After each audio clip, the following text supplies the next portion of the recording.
Hello everyone, this is Payal Vaja. In this video, I am going to discuss dry granulation technique. Dry granulation technique. The process of dry granulation is also called as double compression method or compression granulation method or pre-compression granulation. The process which involves the formation of tablet by first converting the tablet formulation into a slug or compact mass. So, in dry granulation technique, first step is slug formation or compact mass formation.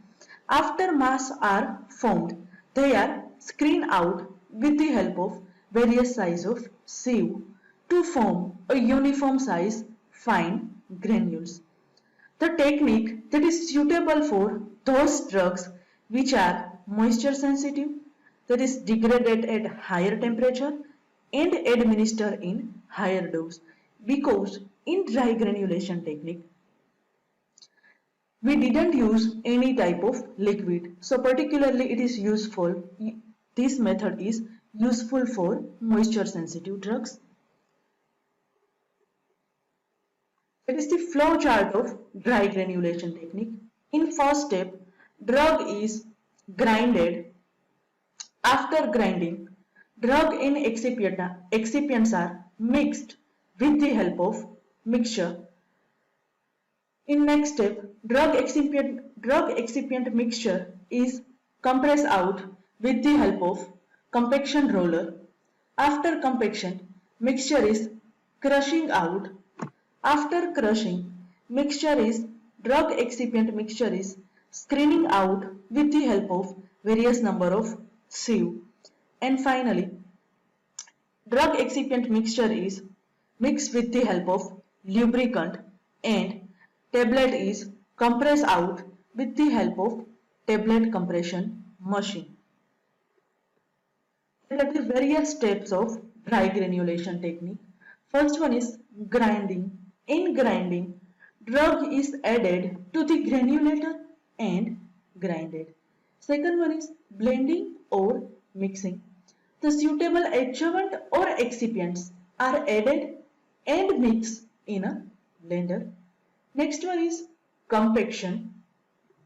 After mixing, the powder mixture is slugged or compressed into a large flat tablets or pellets about 1 inch in a diameter.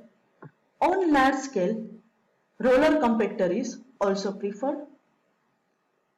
Next one is crushing. In this step, these slugs are broken down by hand or by milling to form granules.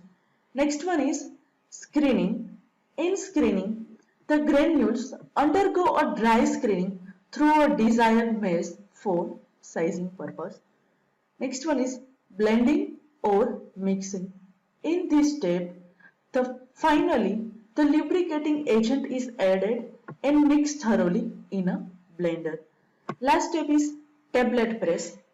The resultant granules are compressed by machine tooling such as dies and punches of tablet press. Example of formulations prepared by dry granulation method. That are the two examples.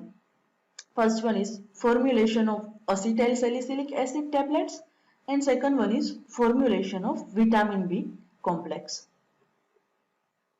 Advantages of dry granulation technique.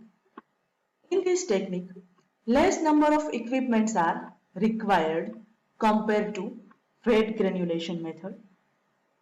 In dry granulation method, no need of moisture and heat because in this technique we didn't use any type of liquid and it is a cost effective method compared to wet granulation technique. Excipients that are used in dry granulation technique. First one is diluents that are also called as bulk enhancing agent or bulking agent. Next one is disintegrant that are particularly useful for breakdown of any dosage form. Lubricant that are also called as anti-adherent, and last one is glidant that are particularly useful for flow property enhancer. Disadvantages of dry granulation method. Pre-compression is required before granulation process, and dry granulation process it produce a dust because in this method we didn't use any type of liquid. In next lecture we will discuss regarding wet granulation method. Thank you.